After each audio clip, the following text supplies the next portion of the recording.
Bueno, bien hallados y queridos suscriptores. No sé qué pasará con la cámara, pero bueno, confiemos en la benignidad y la benevolencia de la divina providencia.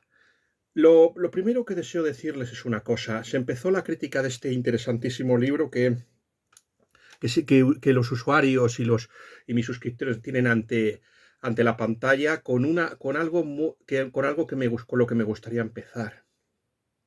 Había una novela maravillosa, bueno, a mí no me entusiasmó mucho, pero reconozco que tiene uno de los finales más potentes que he leído, en el que el protagonista Latro, es decir, soldado de la niebla de Gene Wolfe, empieza: grandes y misteriosos son los designios de los dioses y cuán crueles son a veces. Y eso pensaba, ¿saben cómo empecé el vídeo? Pues haciendo una crítica y diciendo que para mí el dios más cruel de la antigüedad, a pesar de que los antiguos creían que era Afrodita o la divina Cipris, para mí el más cruel de todos los dioses es Cronos. El tiempo es implacable, no se puede hacer absolutamente nada. Es increíble cómo es posible que desperdicie y malgaste el tiempo tanto como lo hago. Esta crítica, a ver, yo pensaba, vamos a ver, hoy me voy a levantar temprano, 9 y pico, no he dormido mucho, pero me voy a levantar a las 9 y 20 y tantos, voy a hacer la compra y a ver si por una feliz, por una fe, por un, por, a ver si por debido a a la benignidad de la providencia se puede hacer una reseña, pero es que se ha complicado todo de forma entre que la reseña de El velo de Verónica es larguísima y entre que no me la conseguía memorizar y que se ha tenido que responder a un montón de mensajes de WhatsApp. Es que, en fin, yo es que empiezo a pensar que, que hay, que hay una fatalidad perversa que me impide hacer todo lo que a mí me gustaría hacer. Eso es lo que se les quiere decir a todos ustedes, mis bien hallados y queridísimos suscriptores. Y es eso lo que me entristece. O sea, vamos a ver, este libro, la historia o la intrahistoria de este libro es enormemente interesante. Es un libro que yo siempre deseé poseer. Vamos a ver, resulta que la editorial Encuentro publicó una serie de libros muy interesantes. La zarza ardiente, este libro y otro que tengo por aquí. Publicó muchos libros que yo no pude conseguir y que se descatalogaron, pero por un casual Encuentro lo seguía teniendo en el catálogo y gracias a Dios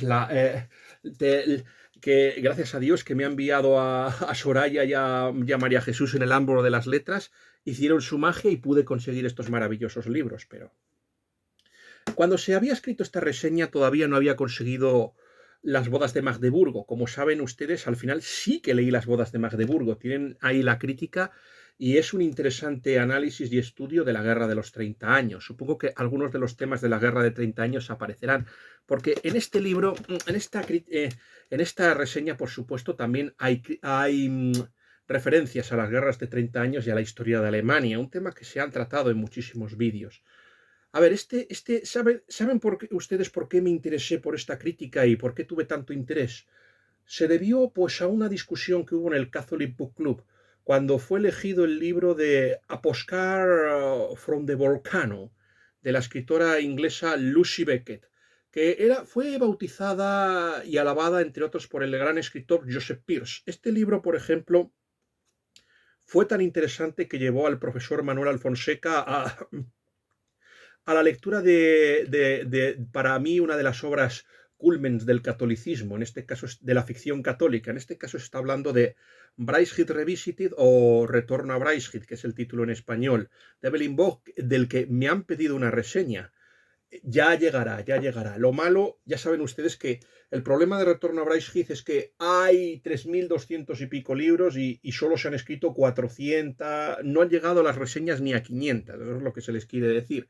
Esto es como si se va a un archivo y no se ha catalogado, o sea, el archivo no se ha microfilmado casi nada, pero pues eso pasa lo mismo, o sea, la mayoría de mis críticas, por desgracia, es que leo mucho más rápido de lo que escribo, eso es lo que se les quiere decir, eso es uno de los problemas, que mi mente va muchísimo más rápida que mi físico y mi capacidad física. Ese es uno de los grandes problemas que yo siempre, de los que adolezco y de los que me lamento.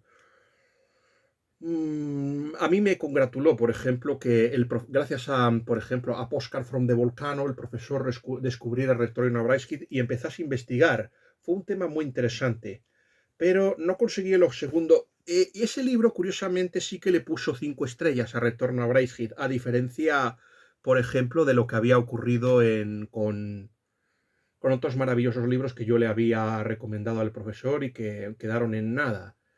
Pero bueno, oye, ya. Pero, oye, al final conseguí lo que quería. No importa, no eran los libros que. A ver, sí, Retorno a Bracehead también tendría que estar en una lista de los, pues lo menos de los 20 mejores, de mis 20 libros favoritos. Siempre trato de meterlo en la lista de los 10, pero siempre hay alguno que al final se termina cayendo, igual que pasó con ese maravilloso libro. Por favor, ya sé que mi crítica, mi última reseña, no tuvo el éxito que yo querría y que me hubiera gustado. A ver, pero la culpa no es. Yo reconozco que fue una de mis peores críticas, lo reconozco, hay que reconocerlo, pero por favor, sé que es mucho más fácil y no voy a meterme con la libertad del usuario ni tampoco del suscriptor, pero yo les digo una cosa, es mucho. Cuando que yo no bueno, que Miyuki Miyame no tiene la culpa de que mi reseña fuera tan mala, eso es lo que se les quiere decir. Así que yo les animo, si no a ver el vídeo, por lo menos a que le den una oportunidad a Miyuki Miyame y compren el libro. De verdad, no se van a arrepentir de comprar El susurro del diablo o alguna de sus 4 obras. Supongo que le dedicaré un short, eso es lo que se les quiere decir. Hombre, y también muchas gracias. Ayer es que ya saben que fue el último día de la cuaresma, o sea, el último viernes de cuaresma y ya saben, el último día de ayuno. Un ayuno digital que infringí porque ya saben que tuve que subir la crítica del susurro del diablo, eso es lo que se les quiere decir, pero bueno, eso es lo que. Y ahora, después de esta digresión para comentar lo que pasó en el vídeo anterior, pues se seguirá y se continuará con la reseña. A ver, había conseguido, o sea, A Postcard from the Volcano, un libro alabado por Joseph Pearce y que está editado en Ignatius Press, yo lo recomiendo. Esta escritora Lucy Beckett es amiga también del gran escritor inglés Pierce Paul Reed. Pierce Paul Reed ya saben ustedes que tenía una madre alemana y es uno de los pocos escritores. Y Lucy Beckett y Pierce Paul Reed fueron amigos de la infancia, eso es lo que se les quiere decir.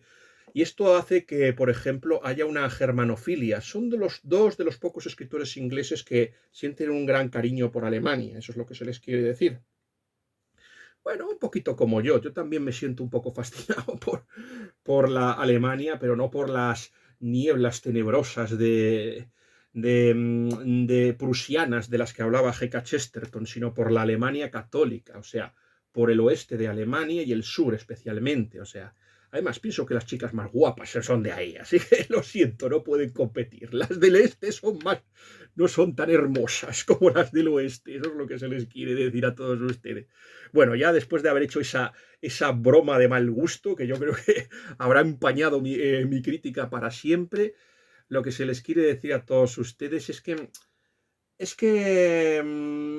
esta novela, en mi opinión, yo no pude leer a Postcard from the Volcano, pero yo le veía un defecto muy grande, que se veía que era una novela escrita por una inglesa, que no era porque no pasaba. A ver, en aquel momento no había leído una maravilla que se llamaba El mundo entre guiones de Jesús Trillo Figueroa, que sí, es una novela escrita por un escritor español, no es alemán, pero a mi modo de ver comprendió infinitamente mejor el catolicismo alemán de lo que, por ejemplo, habrá hecho, por ejemplo, o hizo la escritora Lucy Beckett. Y de ahí se intentó convencer, por ejemplo, al profesor Manuel Alfonseca con muy poco éxito, por cierto. Aparte de, por favor, no duden en adquirir las novelas del profesor Manuel Alfonseca, sobre todo la maravillosa Cristianismo y Anticristianismo en la fantasía y la ciencia ficción.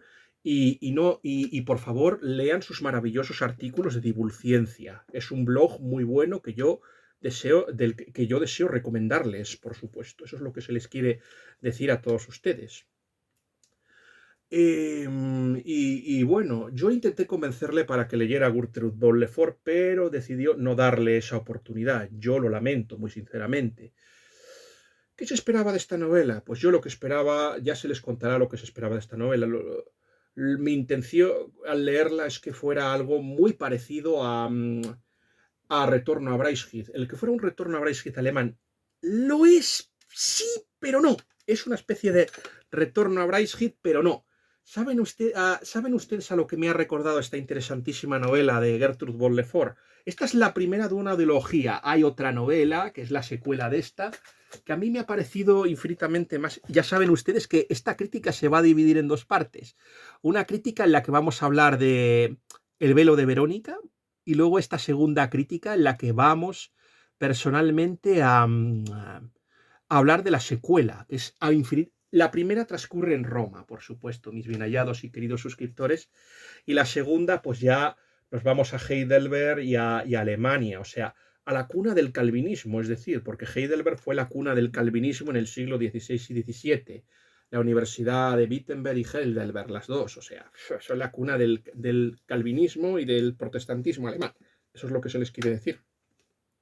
Se debe decir una cosa, que Gertrude von Le Fort era de ascendencia francesa, pero calvinista, o sea, era hugonote y se convirtió al catolicismo, eso es lo que se les quiere decir, y muy posiblemente sea la mejor escritora alemana católica que haya. O sea, un escritor llamado Hermann Hesse, que fue premio Nobel, siempre, no sé por cierto si en la obra habrá influencias de Hermann Hesse, me gustaría saberlo. O sea, no conozco mucho del catolicismo alemán, me gustaría conocer más. He estado pensando nombres y no se me han ocurrido muchos. Quizá Reinhard Sorge, por ejemplo, un gran poeta alemán, o sea, Elisabeth Langasser, no crean Andes, o sea, Luis de Waal, Luisa María Fernanda von Braukel. ¿No creen ustedes que se me ocurre en Abuela Pluma muchos nombres? O sea, Martín Mosebach, o sea, si me ocurren más nombres de escritores alemanes católicos en el siglo XIX que en el XX, y es una lástima porque Remarque, por ejemplo, también, pero claro, la fe católica de Erich María Remarque nunca aparece en sus obras y se deja llevar por un cierto pesimismo y también a veces la obsesión y el trauma de la guerra le lleva muchas veces a caer en un cierto irenismo, pero eso no quiere decir que sea interesante. O sea, hay un tema muy interesante y a la hora de abordar la temática, o sea, antes de abordar el tema de Alemania, se va a contar los libros que en ese momento se estaban leyendo. Por ejemplo, en ese momento yo estaba teniendo muchísimo éxito con la crítica de una biblioteca en el Oasis. No creo que se pueda subir a este canal porque es larguísima. Porque es que hablé de todos los libros de los que de Prada comentaba en la biblioteca. Es imposible, yo lo siento, me encantaría, pero es imposible. Cuando de Prada escribe ensayos, mis críticas se alargan muchísimo, es imposible. Yo de verdad se lo digo de corazón, me encantaría, pero no. Luego también, por ejemplo, también hablé de una novela de Karina Turner, no sé cuál era, no sé si era Spade Tracy o The Most Picante Murder, no sé cuál de las dos fue pero se hablaba de ello y luego hablé de una crítica muy interesante, Bizancio, pero no la Bizancio que ustedes ya conocen de Stephen R. Lougheed y que también se subió en mi canal, por favor, si les gusta el tema de la cultura bizantina y de esa mítica civilización, y son unos bizantinófilos como yo, por favor, no duden en ver ese vídeo, yo se lo recomiendo, y también el de Mika Baltari, eso es lo que se les quiere decir a todos ustedes, mis bien hallados y queridísimos suscriptores. Lo siguiente que me gustaría decirles es que la que me estaba refiriendo era una obra de teatro de Ferenc Herzeg, que saben ustedes lo que recoge un tema muy interesante como es la decadencia de los Habsburgo y de Austria, pero hacen una alegoría con Bizancio. Es una obra de Ferenc Herzeg, un escritor que a mí me encanta porque Ferenc Herzeg escribió otra obra maravillosa, Los Giurkovics, editada en la editorial Palabra. Eso es lo que se les quiere decir. Ya saben que estoy haciendo con ustedes dos cosas. Primero, algo que hacía mi padre. Mi padre fascinaba a los alumnos con fórmulas, nombres de medicamentos y así se quedaban impresionados sus alumnos. Y también lo que se está haciendo es seguir la filosofía chestertoniana del Morefoc, que un libro te lleve la filosofía del árbol, que un libro te lleve a otro y luego a otro y luego a otro y luego a otro, y eso es lo que se pretende y por eso supongo que nos estamos alargando en esta introducción, eso es lo que se les quiere decir. Pero si ustedes son pacientes, se verán recompensados. No sé cuánto durará este vídeo, muy posiblemente sea muy largo, pero claro, dependerá también de mi capacidad memorística y retentiva, y de retención, que eso es lo que se les quiere decir a todos ustedes. Y otro libro muy interesante era el libro de la antología de los dragones que me parece que editó Siruela, de Roger Lancelin Green, el más interesante e infravalorado de todos los Inklings. Ya saben, el grupo al que pertenecía J.R.R. Tolkien, C.S. Lewis, Charles Williams, Owen Barfield. Para mí, yo les voy a decir una cosa, es el tercer mejor Inkling junto con J.R.R. Tolkien y C.S. Lewis. Incluso me atrevería a decir que mejor que Charles Williams, aunque el problema, lo que se le puede achacar a Roger Lancelin Green es que no es un creador, es un compilador de cuentos. Pero bueno, esas antologías hay que hacerlas. Eso es lo que se les quiere decir a todos ustedes. Pero hay unos libros, pero yo por supuesto, si ustedes quieren conocer la literatura artúrica y son demasiado vagos para leerse, como yo, para leerse La muerte de Arturo de Arthur Malory o para leer a Chetrien de Troyes y a Robert Wash, a Godofredo de Monmouth y a todos los grandes escritores de la literatura artúrica, lean Los caballeros de los caballeros de la tabla redonda de Roger Lancelin Green, o sea, en austral o en ciruela. Yo les recomiendo más bien la edición de ciruela, eso es lo que se le... Y bueno, es que tiene unas antologías muy buenas sobre Troya, sobre los dragones, sobre la mitología nórdica. O sea, es que es un escritor buenísimo, Roger Lancelin Green. Yo se lo recomiendo. Me parece una... También escribió una novela de fantasía, pero como siempre, no sentada aquí. Ya saben ustedes, siempre hay que escribir, siempre hay que editar lo que dé dinero, aunque los libros sean una porquería. Eso ya saben que la triste característica de las editoriales españolas, ya saben ustedes. Y aparte que crueles, o sea, cuando un libro no se vende, en lugar de guardarlos en la reserva, lo que hacen es destruirlos porque les ocupa espacio los libros. Eso es lo que se les quiere decir. Mis bien hallados y queridos suscriptores. Es algo monstruoso y horrible, pero hay que decirlo. Estos eran los libros que en aquel tiempo, cuando se escribió esta reseña, se habían leído, o sea, para que vean un poco qué era lo que se había leído. Luego, pues se habló un poquito de Alemania, o sea, yo reconozco que era un tema que me fascinaba. Hablé en aquel tiempo de un tema que me preocupaba, que es o sea, yo hablé de mi amiga MEV, y que es judía, ya saben ustedes, y que tiene un blog muy bueno donde habla de series de ficción. Y había criticado una serie que banalizaba un poco el tema del nazismo y la persecución de los judíos. O sea, y aquí sale aquí un tema muy interesante. O sea, por supuesto, criticamos por supuesto el holocausto y consideramos, pero vuelvo a repetir que no creo que se deba hacer como, por ejemplo, hizo una novela que a mí me desagradó muchísimo. La novela de Proposición Indecente, uno de los libros más indecentes, no, y no porque la esposa se prostituya y se acueste con una persona simplemente porque le ofrezca $1.000.000, la esposa de otro hombre, sino por ese tema precisamente. Vamos a ver, sé que Alemania ha hecho cosas muy censurables en la historia, el nacionalsocialismo, pero podría haber otras cosas también nefandas que hay que criticar. Por ejemplo, Lutero. O sea, pocos lo saben, pero Lutero fue uno de los, aparte de haber destruido el cristianismo, o sea, ya también fue un antisemita rabioso que escribió libelos contra los judíos, a pesar de que en mi facultad pues hubo una especie de luterofilia, y eso es lo que se les quería contar a todos ustedes. O sea, cuando yo estaba en la carrera, Lutero por aquí, Lutero por allá. O sea, yo estudié la historia de Alemania, me gustó mucho la historia de curso germánico medieval, pero luego había una asignatura que yo estaba deseando cursar, que era Historia Moderna de Alemania.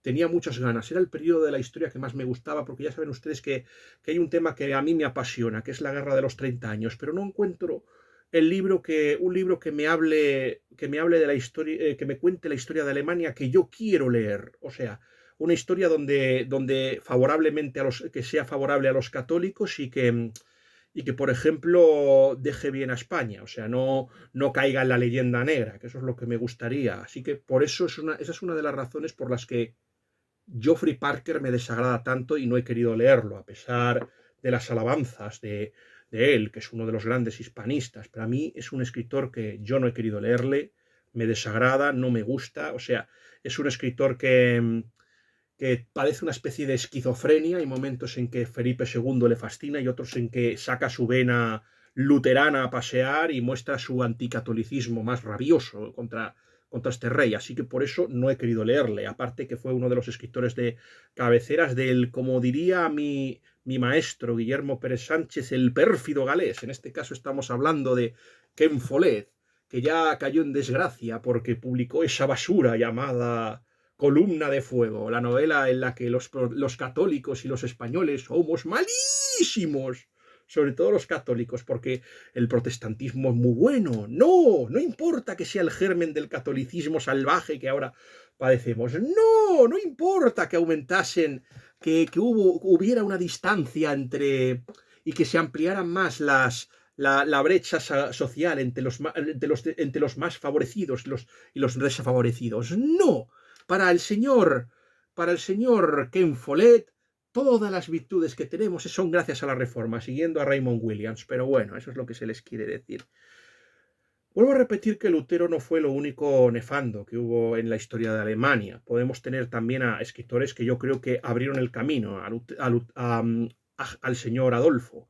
O sea, tenemos, por ejemplo, vamos a ver, lo que ocurrió en Alemania con el Holocausto es que podría haber ocurrido, por ejemplo, en otros dos países. En Francia, quiero recordarles los libros de Gobineau, los libros de Drummond, por ejemplo, el Affaire Dreyfus, el caso Stravinsky. Eso en Francia, que yo creo que era un país incluso más antijudío que la propia Alemania. Y luego está, por ejemplo, Mas Nordau en su novela de Generación ya nos hablaba acerca de la posibilidad de que hubiera un dictador que se comportase como Hitler. Y el propio hijo de Julio Verne, esto dato me lo corrigió el profesor Manuel Fonseca, escribió una novela donde también hay otro dictador, la Misión Barsac. Y luego, por ejemplo, está el tema de Rusia. O sea, Rusia, ya saben ustedes, la feroz persecución que hubo contra los judíos en época zarista y, ojo, también a pesar del señor Trotsky en la época de la Unión Soviética. O sea, quiero recordar la persecución de las batas blancas y el hecho de que se casara con un judío, pues motivó la furia antijudía del propio José Stalin. Pero claro, como es comunista, como es bueno, esos gentes no tuvieron sus juicios de Nuremberg, que era lo que se merecían. Se merecían haber tenido los juicios de Moscú, pero ya saben ustedes, a pesar de los 1.000 millones de víctimas que han causado, nunca les veremos Vamos a ver, las 100 millones de víctimas que han causado, nunca veremos al comunismo responder por sus crímenes. Incluso gozarán del respeto y el aprecio en todas las facultades, de por lo menos de Occidente, ya sean de Estados Unidos. Gracias, maravillosa escuela de Frankfurt, se lo debemos todo a ustedes. Y al fin y al cabo, aunque todo el mundo diga que aquí odiamos a los Estados Unidos, a los gringos y los anti-yanquis, pues al final son los millonarios plutócratas globalistas de Estados Unidos los que deciden qué política seguir. Eso es lo que se les quiere decir. A veces Francia, bueno, le sale un poquito rebelde y por el tema de la grandeur se le subleva un poco, pero vamos, al final todos hacemos lo que quieren los ideólogos progresistas y de izquierdas de Estados Unidos. Es así, es la triste verdad. Si usted cree que ciertamente estamos llevando una política antiamericana, desengáñese, ¿por qué no? Eso es lo que se les quiere decir. Y eso también me llevó a un tema. O sea, yo en un principio no se lo crean a ustedes, pero fui un europeísta fanático. O sea, era pro Unión Europea total y antiamericano. O sea, luego cambié mis puntos de vista. Ahora no odio a los Estados Unidos porque tengo muchísimos amigos allí. O sea, la mayoría escritores católicos, de ahí que haya cambiado mi punto de vista, aunque sigo siendo crítico con Estados Unidos por lo menos en muchos detalles de su historia, pero ya no hay ese odio acérrimo. O sea, ese odio acérrimo que me llevó a alegrarme en el 11S, algo de lo que me arrepiento enormemente. Incluso yo pronostiqué la derrota de Estados Unidos en la guerra de Afganistán. Eso sí se produjo, ciertamente, mis bien hallados y queridos suscriptores. Pero se cambió el punto de vista, eso es lo que se les quiere decir. Y en cambio ahora lo que pasó es que con la Unión Europea es que pasé de ser un eurocentrista o europeísta fanático, pues pasé a ser ahora, pasar de agnosticismo y ahora ya no es que sea agnóstico, ahora es que soy crítico total. No vamos a decir anti-Unión Europea, pero bueno, casi sí, venga, porque es que no, yo vuelvo a repetir una cosa y una de las cosas para entender el tema de Alemania y en lo que se ha quedado Alemania es Alemania ahora se ha convertido en la locomotora de Europa junto con los países pequeños del norte, es decir, los países escandinavos, las Bélgicas, las Holandas, al final son esos los que mandan, o sea, y los que acaban dirigiendo la política europea, o sea, yo creo que precisamente yo creo que Alemania, después del nazismo, no ha interiorizado la culpa por los crímenes del nazismo y se culpa absolutamente de todo. O sea, no se da cuenta de que no todo era Hitler, o sea, que tiene una historia, a ver, y no solo debería avergonzarse de Hitler, en mi opinión, también debería avergonzarse de Hegel, porque yo creo que Hegel fue el que puso ahí, también debería renunciar, por ejemplo, a Feuerbach y a Karl Marx, pero bueno.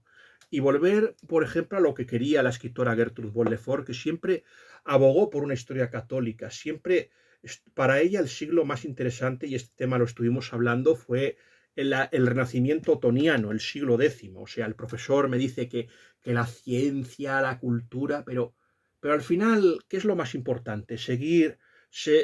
Tener avances técnicos, o sea, ser un país muy rico en lo material o hacer lo que nos diga nuestra conciencia y nuestro corazón.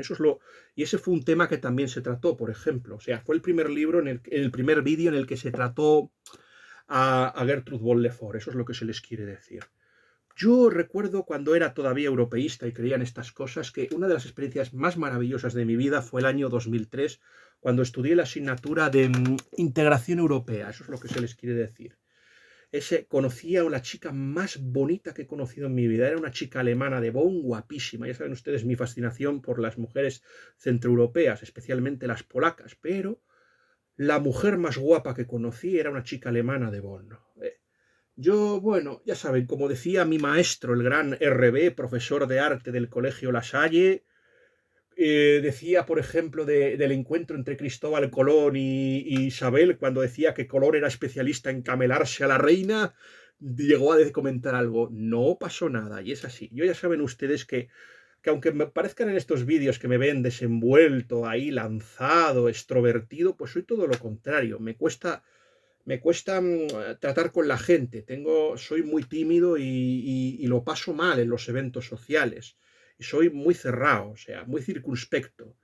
Y por ello, claro, no atreví. Y además yo creo que esa chica ya tenía un idilio con otro chico, pero bueno, ya.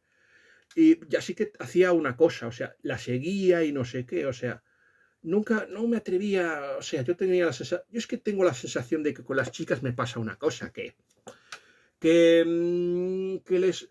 bueno, que las fascino, pero no les gusta, no las atraigo, eso es lo que se les quiere decir. O sea, o no las atraigo, o sea, soy una persona prescindible, como diría Rambo en la segunda parte de la segunda parte de la pentalogía, ya creo que es una pentalogía la de Rambo, pero bueno, eso es lo que se les quiere decir. Es un tema fascinante, o sea, supongo que una de las cosas por las que me acerqué un poquito a Gertrude von Le Fort es porque en el fondo deseaba leer y conocer a la Alemania, a la verdadera Alemania, a la Alemania católica. Quería conocer la Alemania de la Guerra de los 30 años. Ya saben que una de mis obsesiones es el what if. ¿Qué hubiera pasado si los católicos hubieran ganado la Guerra de los 30 años? Porque para mí la paz de Westfalia no significa el triunfo de la tolerancia, significa el triunfo del secularismo y del anticristianismo. Eso es lo que se les quiere decir. Y es lo que motivó todos los errores. O sea, vamos a ver, si hay una persona que odia el Sacro Imperio Romano Germánico, siempre es por mala intención. Miren lo que hacía Voltaire, que Voltaire se dedicó a calumniar supongo que, ya saben ustedes que yo creo que de los ilustrados, aunque nos traten de convencer de que odiaban a la corona, al revés, estaban trabajando para la corona, buscaban desestabilizar a todos los países que no fueran Francia. Y vuelvo a repetir una cosa, que la ilustración no es francesa, sino inglesa, yo ya se lo he dicho, que los padres de la ilustración no es Montesquieu, el padre de la ilustración es el señor Locke. y el y Shaftesbury. Ya hemos hablado de este tema, o ya se habló en Office, eso es lo que se les quiere decir. Y es por eso que ese tema es tan interesante. Y bueno, ya vuelvo a repetirles que, igual que el protestantismo, todo el mundo piensa que el protestantismo es alemán, y ojo, tampoco es alemán, es inglés. Sí, y saben quién, ¿no? Wycliffe. Wycliffe es el padre del protestantismo. Sin Wycliffe no habría husitas, ni tampoco habría... sin Wycliffe y los lollardos no habría husitas. Yo ya se lo digo así. El que acabó enmierdando absolutamente todo fue el señor Wycliffe, otro inglés. Y no es porque yo odie a los ingleses. Ya saben que culturalmente yo soy muy pro inglés. Inglés católico, pero inglés, o sea. Pero yo vuelvo a repetir que hay que decir lo que hace mal. La perfida legión hay que decirlo. O sea, eso hay que decir las cosas. Igual que cuando mi país hace algo malo, pues yo lo digo. Yo, por ejemplo, nunca hubiera echado a los judíos. Hubiera intentado hubiera intentado imitar a la Polonia del siglo XVI y bueno, de principios del siglo XVII hasta que ya se mostró menos tolerante, pero bueno, yo hubiera intentado eso, aunque eso sí, con el tema con los musulmanes y hubiera hecho lo que los hubiera intentado echar incluso hasta antes, fíjense lo que les digo, pero bueno, eso es lo que se les quiere decir a todos ustedes. Sí, ya sé que ahora me van a tachar de projudío y no sé cuántos, y de sionista, pero bueno, ya creo que ya se puede intentar hablar. O sea, el tema de vamos a ver, yo cuando compré esta novela, que la compré en un catálogo de encuentro, ya saben ustedes, la estaba buscando. Por cierto, un tema que ya se les comentó, por ejemplo, es que en aquel momento a Gertrude von le Fort le había leído ya una obra maravillosa que fue la novela que inspiró la novela que inspiró la obra de teatro Diálogos de Carmelitas. Hay una película de Robert Bresson, me parece, creo que es de Robert Bresson, en el que se trata este tema de la persecución de los revolucionarios franceses y el martirio de las monjas de Compiègne. Eso es lo que se les quiere decir. Pues es un tema absolutamente fascinante. Fue mi primer encuentro con Gertrude von le Fort y luego pues vendrían pues otras novelas. Ya saben ustedes que Las bodas de Magdeburgo finalmente las conseguí. Cuando se escribió esta crítica aún no la había leído. Finalmente mi hermana hizo su magia y también me la pudo conseguir. Las bodas de Magdeburgo. Pero todavía sigo sin leer una obra que me encantaría leer, que es El Papa en el Gueto, que es la historia del antipapa Anacleto II. Me parece que es Anacleto II, que no sé si es el Papa, se enfrenta con el Papa Clemente III o Clemente II, que es apoyada por San Bernardo de Claraval. Me gustaría leerle. La familia Pierleoni aparece, por ejemplo, en la novela de 1077, El invierno del rey mendigo, de Manuel Alejandro Rodríguez de la Peña. Pueden ver esa crítica que también se les recomienda.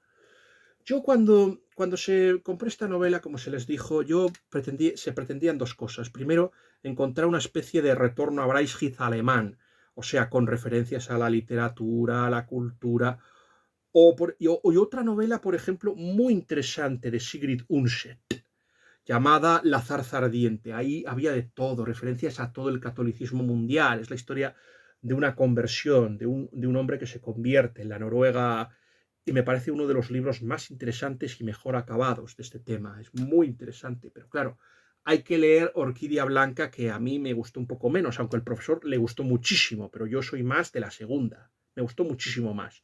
Hay más referencias y es mucho más interesante. Y a pesar de todo esto, vamos a volver a la pregunta otra vez en cuestión. A pesar de todo esto,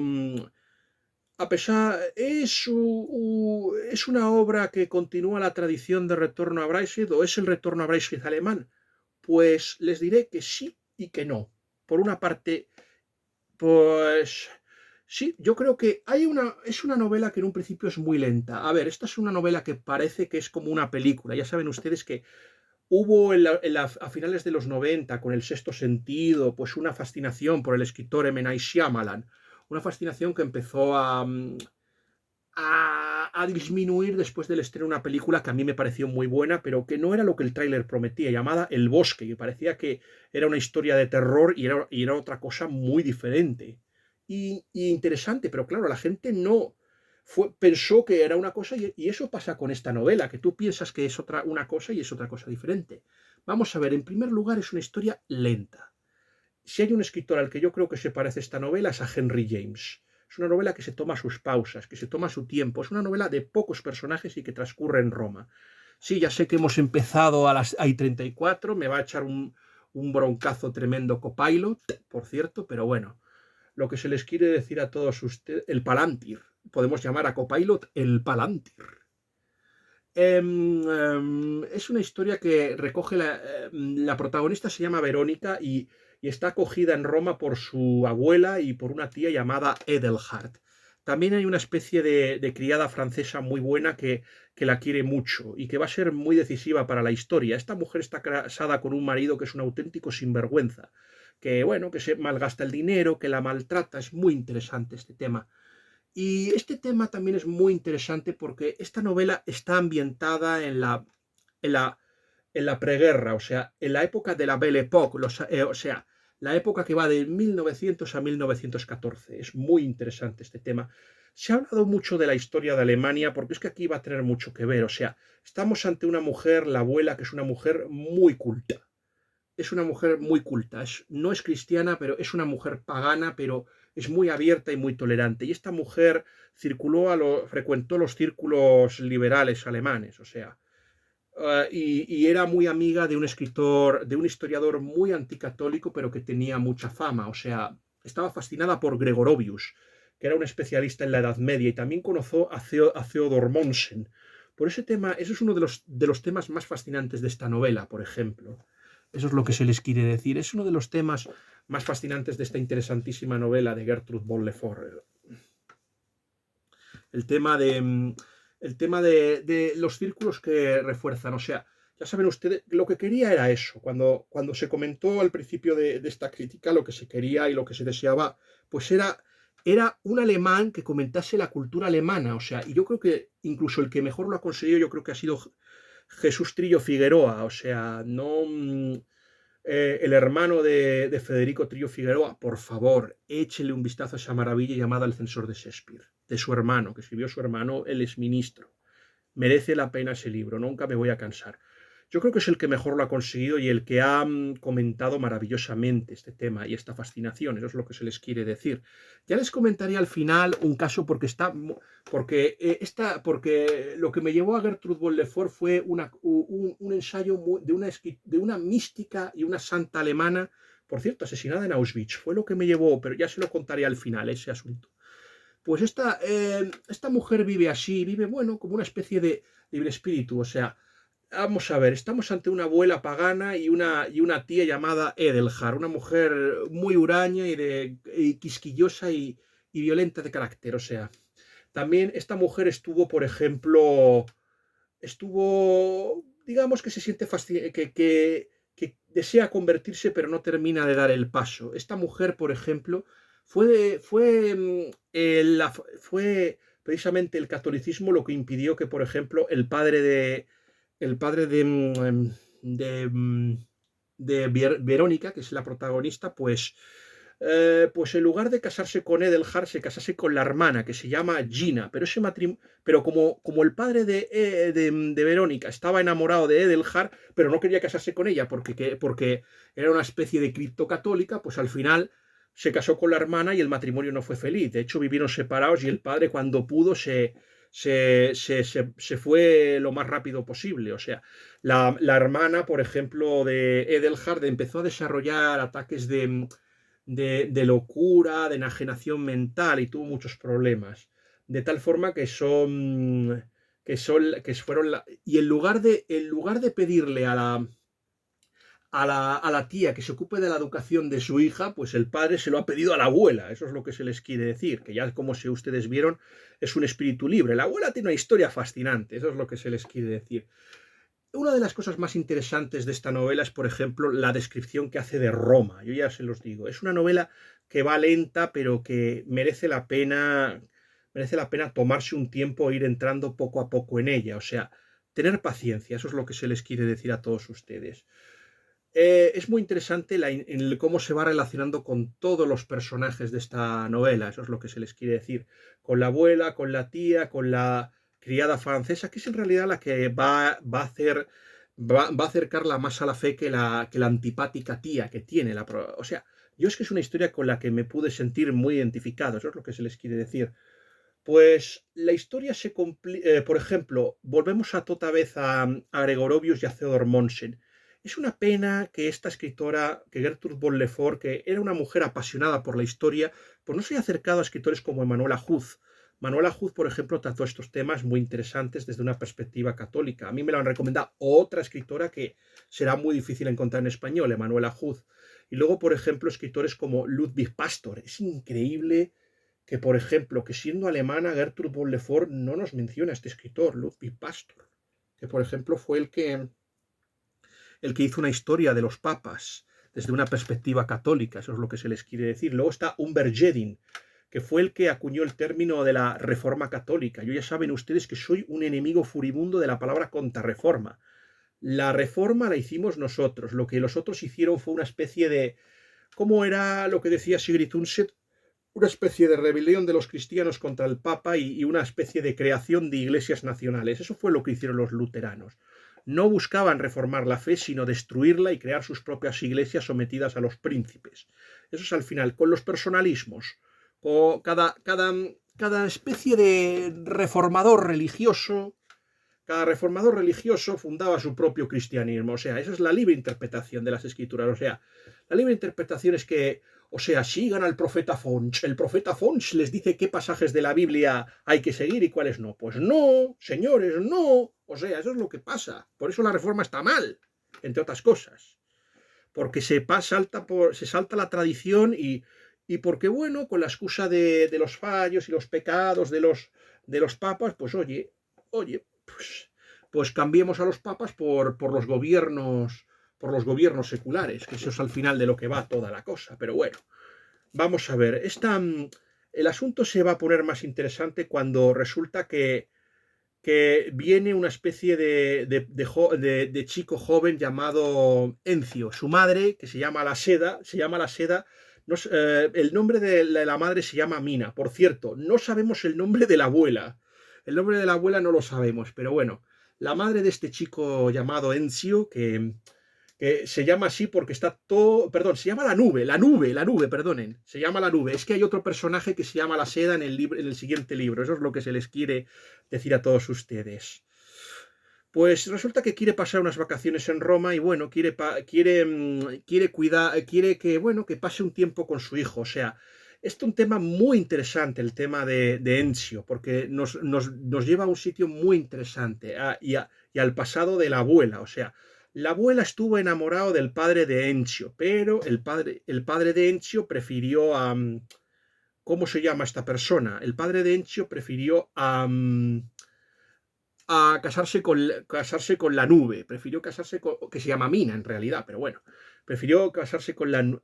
Y esta, en lugar de, por ejemplo, de malmeter, pues, a pesar de su espíritu libre, pues decidió seguir la moral católica, y es decir, renunció, por ejemplo, al padre de Encio y cuando el matrimonio atravesó problemas, hizo todo lo posible por reconciliar al padre de Encio con Mina, es decir, con la nube.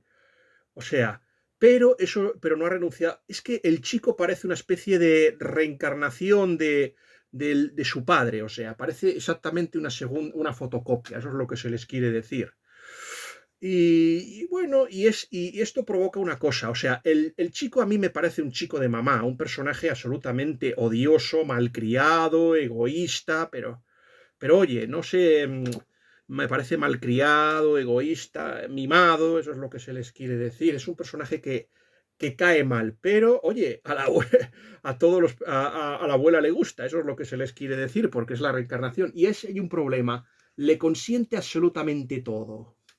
Y hay un momento en que, y cuando no se lo consiente, pues primero hace la negativa, pero luego poco a poco va reculando hasta por ejemplo, concederle a Ancho lo que quiere. Y esto va a provocar, por ejemplo,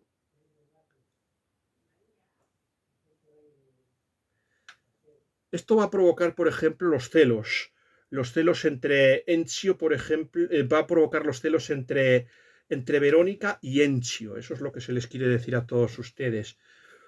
Y esto y, y va a hacer que las cosas se estropeen absolutamente. Pero yo creo que las cosas poco a poco se van poco a poco arreglando las cosas, mis bien hallados o queridos suscriptores, cuando hay un momento en que la protagonista ha ido a un sitio y va a Encio a recogerla, y así es poco a poco como empiezan a mejorar las cosas y la relación. O sea, esta es una novela muy moderna en esta estructura. A pesar de que la estructura es un poquito más conservadora, más arcaica, pero el formato es fascinante. O sea, es lo que de enemigos que se convierten en enamorados. O sea, amor-odio. O sea, es muy interesante esta relación. Lo cual es un problema, porque así la única persona que le tire un poco de tirria a Encio, y tiene razones para tenérsela, es Edelhard, porque considera a Encio una mala influencia. Por cierto, hay un tema muy interesante que no se les dijo. ¿Por qué a Verónica se llama Verónica? Eso es lo que se les quiere decir. La protagonista se llama así por dos razones. Primero, por la planta, porque parece ser que hay una planta que se llama la Verónica, y luego por el personaje bíblico. Bueno, más que bíblico, sí, por el personaje de la tradición. Ya saben ustedes que hay una escultura llamada del siglo XVII, llamada la Verónica de Mochi. La Verónica es la mujer que, por ejemplo, cuando estaba Cristo, ahora que estamos en una fecha propicia para esto, porque es Semana Santa, con el Via Crucis, ya saben ustedes que Cristo se cae por no sé cuántas veces, y esta mujer pues tenía una especie de sudario, y con el sudario pues le limpió el rostro sanguinolento a nuestro Señor Jesucristo, y quedó grabado. Esa es la famosa sábana de Turín, por ejemplo, y hay una novela maravillosa que yo se lo recomiendo, La túnica sin costuras, ya que ayer se estuvo viendo otra joya también del cine, como es La túnica sagrada, basada en una novela de Lois Douglas, con Henry Koster. A mí me encanta porque yo no me puedo resistir al gran actor Richard Barton. Me encanta. El final con el gran Calígula es fascinante. Y el final, la respuesta cuando parece que se va a doblegar, se arrodilla y el resto renuncia. No, es tu Dios y el tuyo. Eso fue maravilloso, caballeros. Pero bueno, eso es lo que se les quiere decir a todos ustedes. O sea, Edelhard por un casual no le gusta a Encio porque Encio es, a diferencia, no es un... ¿cómo se lo diría a todos ustedes? No es un libre pensador, como por ejemplo... No es una persona tolerante, como es la abuela, por ejemplo, la abuela de Verónica, que es una mujer que vive como si la religión no existiera. No es eso, o sea, pero aún así es una persona que es respetuosa con la religión y no la ve mal. Ya hemos visto cómo afrontó el dilema o sea, que estaba enamorado, cómo afrontó la relación con el padre de Encio. Eso es lo que se les quiere decir. Eso sí, no quiere decir que, o sea, por una parte, la tía, por ejemplo, tiene una animadversión, o sea, la abuela, o sea, el amor que tiene la abuela por Encio, pues provoca el efecto contrario en Edelhard, que es una mujer un poco bipolar. Eso es lo que le odia porque piensa que es un obstáculo, por ejemplo, para la fe. O sea, este es un caso fascinante, eso es lo que se les quiere decir, y piensa que puede ser un obstáculo, por ejemplo, es que Edelhard es un personaje un poco imposible. O sea, la criada francesa, la famosa Jeannette, aquí este tema yo creo que quizás la visión tan positiva que tiene Gertrude von Lefort de Jeannette, quizás se deba en parte porque Gertrude von Lefort, ya saben ustedes, creo que ya se le dijo, su familia es de ascendencia francesa. Quizá a lo mejor esa sea la razón por la que Gertrude von Lefort se lleve tan bien y trate también a la francesa. O sea, dice que hay dos cosas que no entiende: a su marido y a Edelhard, y que entiende menos a Edelhard que a su marido. O sea, el hombre que se supone que la está maltratando y la está explotando. Eso es lo que se les quiere decir. Ya saben ustedes que, como se les ha dicho, Roma es una de las protagonistas, y es fascinante ver el tema de Roma. O sea, creo que de Gregorovius no sé si les dijimos una cosa. No sé si para ella, por ejemplo, por ejemplo, es sorprendente que no hable de Niebuhr, o sea, hemos dicho de Jedi, Niebuhr es otro historiador alemán furibundamente anticatólico. De hecho, parece ser que Niebuhr estuvo detrás de la Kulturkampf de Otto von Bismarck, eso es lo que se les quiere decir, y la fomentó. Ya se hablará un poquito en el siguiente vídeo, o sea, el que vamos a dedicar a Corona de Ángeles, que esto va a ser la continuación. Pues en el siguiente vídeo se les va a hablar a ustedes del romanticismo alemán, porque va a ser clave el romanticismo alemán en el siguiente vídeo. Va a ser absolutamente fascinante, eso es lo que se les quiere decir.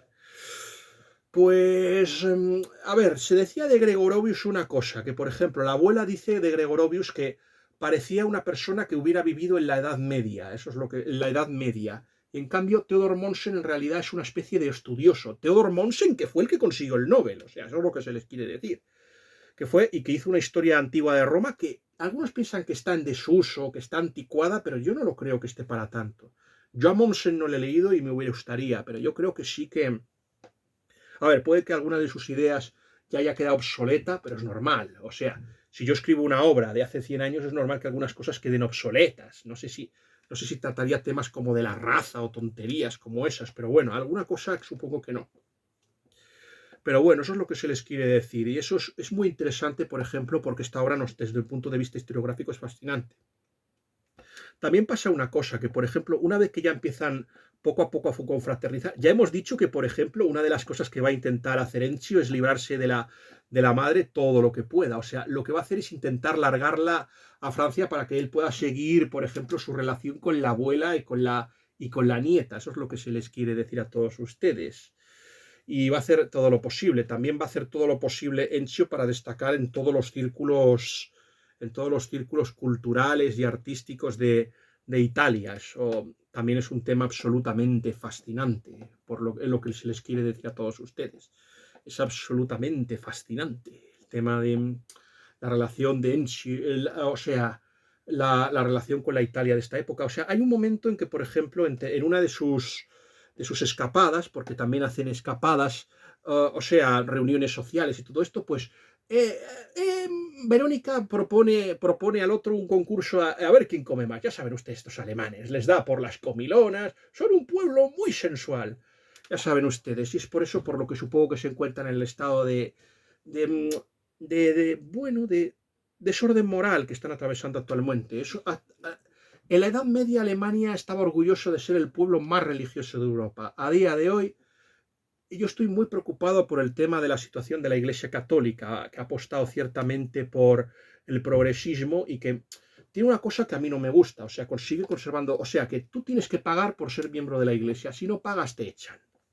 Y aparte que siguen más o menos con el tratamiento como si estuviéramos en la época, yo qué sé, de la existencia del Sacro Imperio Romano Germánico, como todavía si fueran señores. Y a mí eso no me gusta. Yo prefiero el sistema de financiación que hay en España, con todos sus errores. Yo ya comentaba esto antes del camino de la sinodalidad alemana, cuando empezaron con el tema del LGTBismo, la comunión a los divorciados, liberalizar la iglesia, todas estas cosas. O sea, yo ya esto lo escribí antes de que ocurriesen estos acontecimientos tan luctuosos. Además es que veo que es un pueblo que o es indiferente en lo religioso o es netamente hostil, mucho más que otros países europeos. Lo único que le falta ya para llegar al declive moral a Alemania es, por ejemplo, como ya se les dijo a todos ustedes, es la eutanasia. Es lo único, de momento no la tienen. Veremos a ver cuánto tarda en promulgarla y en cuánto se tarda en aprobar esa ley, por ejemplo, el tema de la eutanasia. Eso es lo que se les quiere decir. Es que está detrás de todas las políticas nefandas que se están llevando en la Unión Europea, del Pacto Verde, del ecologismo, la eliminación de la industria nuclear, de eh, eh, las políticas LGTBI, o sea, fomentar la crítica y la persecución al cristianismo, o sea, el multiculturalismo, ese multiculturalismo suicida que hace que Alemania sea ahora uno de los países más inseguros del mundo, o sea, gracias, Angela Merkel, eso es lo que se te quiere decir. Y eso es lo que hay, pero todavía no estábamos ante ese escenario tan terrible, aunque, ojo, Ya el historiador Christopher Dawson, cuando visitó Alemania, le recordó, por ejemplo, a la novela, por ejemplo, del Señor del Mundo. Ya Christopher Dawson, por ejemplo, en este maravilloso libro, que por favor adquiéranlo ustedes porque es una joya de la literatura, junto con la Biblia, yo creo que es el libro que más me ha hecho, más bien me ha hecho nunca. Es una lástima que me hubiera gustado conocer un poquito más la opinión de Joseph Pearce sobre Gertrude von Lefort. Por eso es una escritora como Gertrude von Lefort, en un ambiente tan hostil, resulta tan fascinante de conocer, por ejemplo. Eso no quiere decir que no haya personajes admirables, como por ejemplo el padre Gedeón Goldman. Es una historia fascinante la del padre Goldman. Acabó como misionero, se cuenta su historia como seminarista en las SS y cómo acabó, forzado, claro, y cómo acabó, por ejemplo, al final en un campo de concentración de los aliados y luego en Japón como misioneros. Y a mí la parte que más me gustó del padre Goldman fue la última, ¿no? Eso es lo que se les quiere. A mí me gustó mucho esa historia, la del padre Goldman, que editó, un seminarista en las SS, que editó, por ejemplo, la editorial Palabra.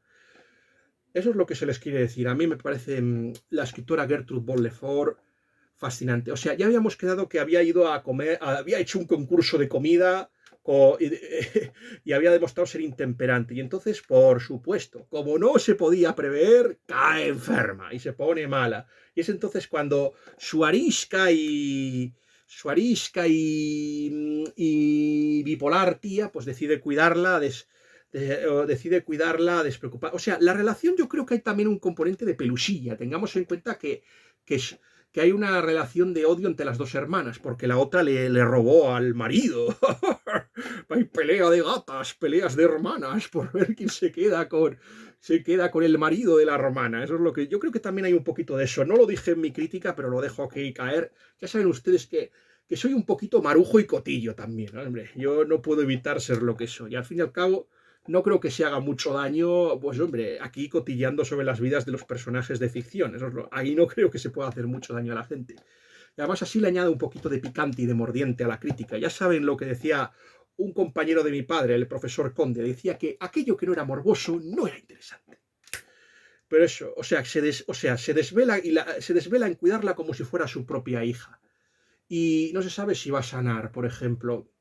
Y entonces ocurre algo y también, por ejemplo, la relación entre la abuela y la tía también se estropea porque parece que Edelhard sigue con su relación, si va a unirse a la Iglesia Católica, si no, pero la conversión se termina de estancar, ella no termina de progresar.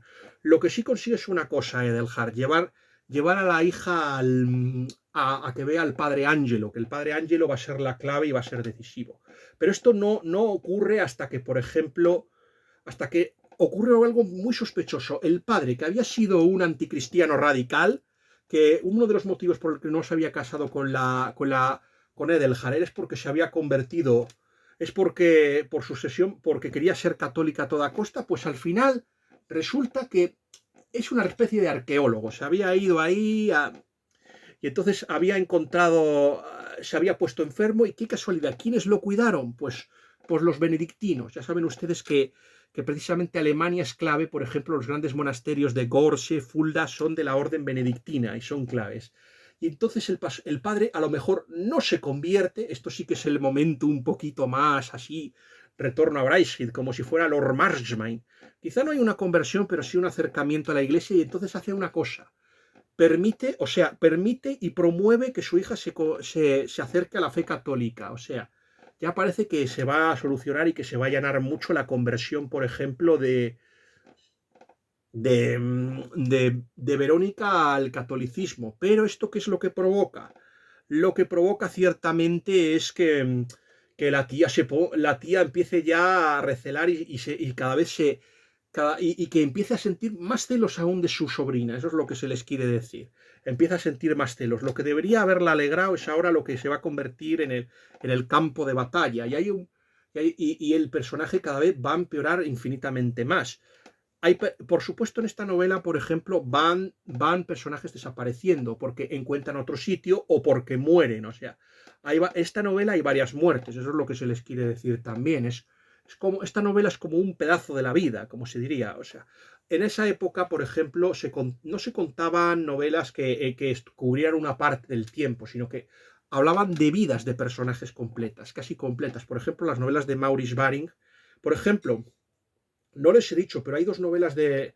Pero, por ejemplo, sí que me gustaría recomendar una novela preciosa de Maurice Baring, llamada, pues ya que hemos hablado de La túnica sin costuras, pues me gustaría recomendar la novela homónima de ese nombre, La túnica sin costuras, y sobre Verónica, el personaje bíblico, o sea, la hija o la sobrina de José de Arimatea, pues me gustaría recomendar, por ejemplo, The Thor of Arimatea, una novela de un escritor americano que me gusta muchísimo, llamado Frank Slaughter, claro, que tiene cosas, que hay novelas muy buenas y otras muy malas. Cuando le da por ponerse progre es insoportable, pero generalmente sus novelas bíblicas, bueno, salvo la de Jezabel, la princesa de...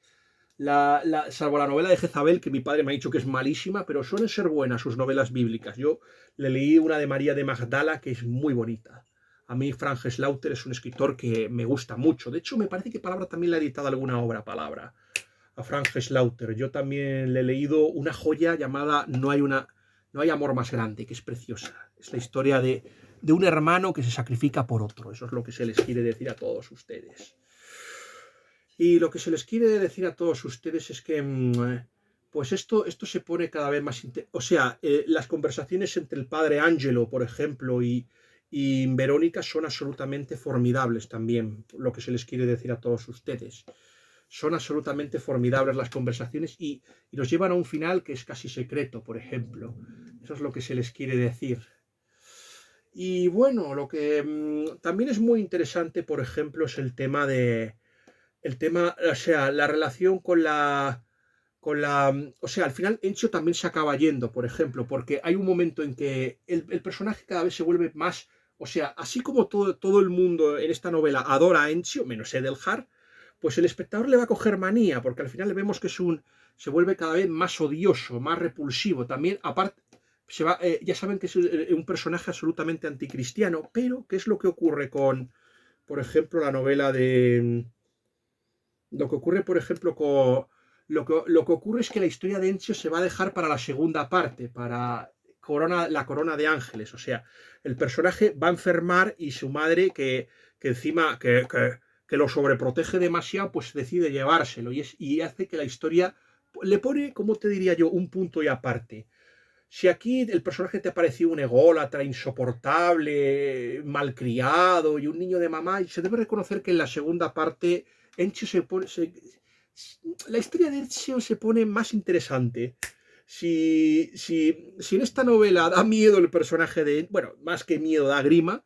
Si en esta novela, pues si el personaje de Encio les parece que va a dar miedo en esta película, en la siguiente va a dar mucho más miedo.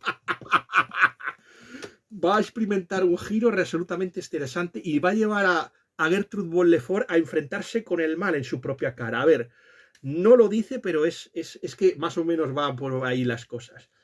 Hay un tema ya fascinante. Ya hemos visto que al final más o menos van a quedar en tete a tete más o menos la sobrina y la tía. Y hay un momento en que la tía, o sea, va a pasar, como al final no ha conseguido, o sea, ha visto que su vocación religiosa queda malograda, pues pasa de ser una especie de mujer católica, de mujer que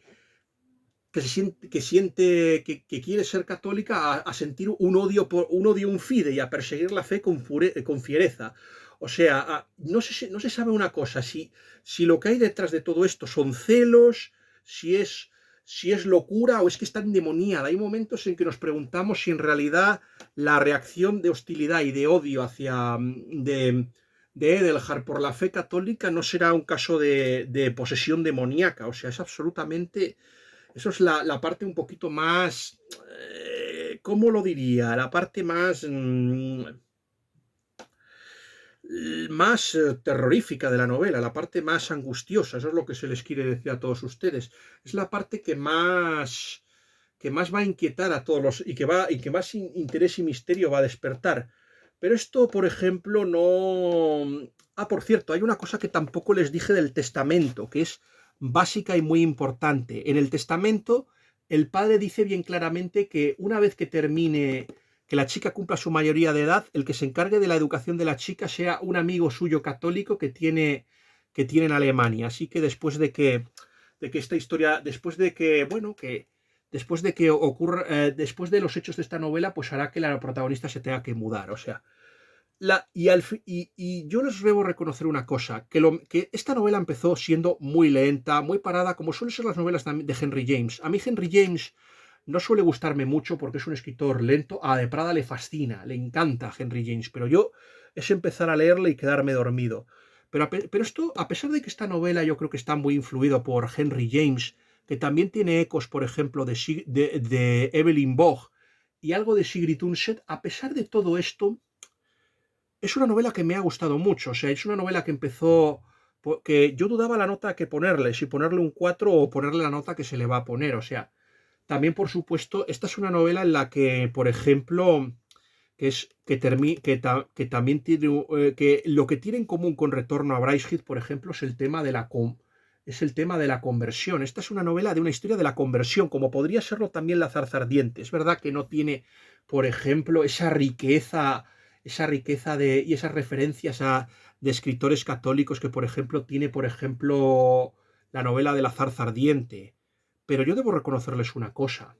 También la historia de la tía también tiene un guionazo y una sorpresa que tampoco se les va a desvelar a todos ustedes. Pero yo debo reconocer que psicológicamente esta quizás sea la mejor historia de conversiones que se ha escrito. O sea, desde un punto de vista psicológico es la que más lo ha trabajado. No sé si Gertrude Ball Lefort, si esta novela habrá tenido un componente biográfico, pero oye, yo lo dejo caer por si acaso, no lo sé, pero a mí me parece que es fascinante esta historia por el tema de la conversión religiosa y lo que lo hace tan interesante. O sea, por ejemplo, el final es lo que, o sea, el tercio final es lo más interesante y lo más jugoso. Si nos olvidamos, por ejemplo, yo qué sé, de Roma, la historia de la tía, el tema de la historia de Alemania que está por aquí presente. Luego ya veremos cómo el tema vamos a pasar de la historia de Alemania a la literatura alemana, sobre todo la literatura del romanticismo alemán en el siguiente libro. O sea, ya saben ustedes que si esta novela tenía ecos de Henry James, la siguiente va a ser aún más fascinante porque tiene una carga dostoyevskiana. Y es una novela que tuvo muchas peores críticas en Goodreads, la segunda parte. O sea, Corona de Ángeles se fue considerada peor novela que, por ejemplo, El velo de Verónica. Y fue considerada peor novela porque la protagonista hace algo que a mi modo de ver no se debe hacer. O sea, y eso fue lo que le afearon los pocos que leyeron la novela. Porque por desgracia, es una escritora que no ha sido muy leída. Y es una lástima porque yo creo que es una de las... Ah, por cierto, no se lo dije, pero también Ignatius Press le editó unos relatos cortos, entre ellos La mujer de Pilatos. Por desgracia, desgraciadamente no me ha sido posible leerla. Ya saben que comprar libros en el extranjero ahora es horrible. O sea, las aduanas te machacan, eso es lo que se les quiere decir. Y yo ya prometí que nunca más volvería a comprar un libro en inglés. O sea, yo ya no voy a volver a comprarme más un libro en inglés. O me lo regalan y me lo envían o nada. Yo ya se lo digo bien claramente. Eso es lo que se les quiere decir. Hombre, si me lo envían en PDF, sí. O sea, yo me comprometo a leerlo, intento traducirlo y ya está. Pero lo que no voy a hacer lo que voy a hacer es eso. O sea, a mí es que yo les reconozco que esta historia me ha fascinado y yo creo que la cierra maravillosamente Gertrude Ball Lefort y yo debo decirles que la segunda parte es fascinante. Se me olvidó contarles, y yo creo que lo dejé caer en mi crítica a mis bien hallados y queridos suscriptores. Creo que se les dijo bien claramente que había algo absolutamente que lo que me llevó, por ejemplo, a leer a Gertrude Ball Lefort fue, por ejemplo, que en ese momento me parece que estaba leyendo unos ensayos de unos escritos de Edith Stein.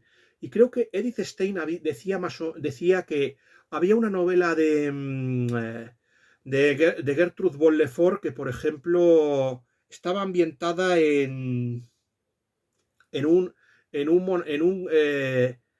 monasterio, no sé si carmelita o no sé qué, que era también muy interesante. Y eso fue y yo tengo la sensación de que fue la mano de la providencia la que me guió a leer a Gertrude Ball Lefort y la que me hizo que me interesase. Yo vuelvo a repetir que estas novelas las estuve buscando desde hace mucho tiempo. Ya saben ustedes que uno de mis referentes había sido la guía de literatura Lagarsanti, y había intentado buscar sus novelas, pero por desgracia era muy complicada, y gracias a Dios que, pues, ejemplo, tuvimos la editorial Encuentro. Bueno, lo siguiente, que yo creo que para finalizar esta novela, yo ya saben ustedes, como se les dijo, que estuve pensando en ponerle un 4/5. Yo reconozco que hay algunas partes que pueden ser un poco, que tardan en arrancar, que Encho es un personaje muy odioso y desagradable, que el tema del romance, bueno, que es, y bueno, pero oye, yo creo que es una novela que el tercio final es absolutamente es extraordinario, o sea, y eso es lo que ha merecido. Yo creo que, y también psicológicamente está muy bien trabajada. Es una novela de enorme interés, y bueno, y dentro de lo que cabe, yo creo que es un gran exponente del catolicismo alemán esta novela, así que mi nota final para El velo de la Verónica va a ser un 5/5. Yo debo reconocerles. No sé si estaría en mi lista yo debo reconocerles que me ha gustado más La Corona de Ángeles por el tema fascinante, casi pascaliano, de que hay que perderlo todo para ganar. Exactamente. O por el harakiri espiritual que se hace la protagonista. Pero bueno, que al final va a ser exitoso. Eso sí, niños y niñas, no lo hagáis. Eso es lo que quiero decir. Si hay algún niño que me está viendo con sus padres, por favor, niños, no hagáis lo que hace Verónica en la segunda parte. Pero bueno, si quieren saber y conocer cómo prosiguen las fascinantes historias de Verónica, por favor, no se pierdan mi segundo vídeo, porque en mi segundo vídeo vamos a hablar de La Corona de Ángeles. Es una lástima, pero creo que, por desgracia, mis bien hallados suscriptores, no me va a dar tiempo, porque quería, por ejemplo, hacer un vídeo sobre los últimos días de Pompeya, pero todavía, miren por dónde me encuentro, o sea, todavía no he llegado ni a la mitad. Eso es lo que se les quiere decir. Ya saben ustedes lo que siempre les digo, lo de los malos párrocos, que Dios castiga a los malos obispos ahí con reuniones, mítines, y eso es lo que me pasa a mí, que tengo una vida social tan ajetreada que me impide concentrarme en lo verdaderamente importante, que es el tema de los libros y de la literatura. Bueno, tendría que preocuparme más por mí, pero bueno, por los libros y la literatura. Así que no sé si podremos hacerlo, pero vamos a ver qué pasa. Es que después de esto, por ejemplo, ¿qué voy a hacer? Pues ver La desolación de Smaug, la voy a intentar ver, pero lo malo es que me va a coincidir con el partido del Madrid. Ya sabéis que por mi colaboración con el tío Alberto, ya sabéis que el partido tiene absoluta prioridad. Seguramente lo comente con mi primo, por ejemplo, y después pues seguiremos con La desolación de Smaug. Y si podemos, pues le pegaremos algún mordisquito a los últimos días de Pompeya. Bueno, espero que esta crítica haya sido de su gusto. Por favor, denle like, posten comentarios interesantes y compártanlo con sus amigos. Por favor, suscríbanse si encuentran este vídeo por casualidad. Y bueno, y espero que pasen un feliz de Semana Santa. Y spoiler, Cristo resucita. Y como dice mi hermana. Por cierto, no vean cómo se enfadó mi hermana porque ayer pude escoger entre El viaje inesperado, o sea, la primera película del Hobbit, y Ben-Hur, y decidí ver El Hobbit, el viaje inesperado. Oye, ¿qué quieren que le haga? Yo soy el bibliotecario de la Asociación Católica de Tolkien, de Tolkien Española de Valladolid. Eso es lo que se les quiere decir. Me tengo que preocupar un poco de eso. Bueno, espero que este vídeo haya sido de su agrado y que Dios les guarde a todos, y feliz final de Semana Santa.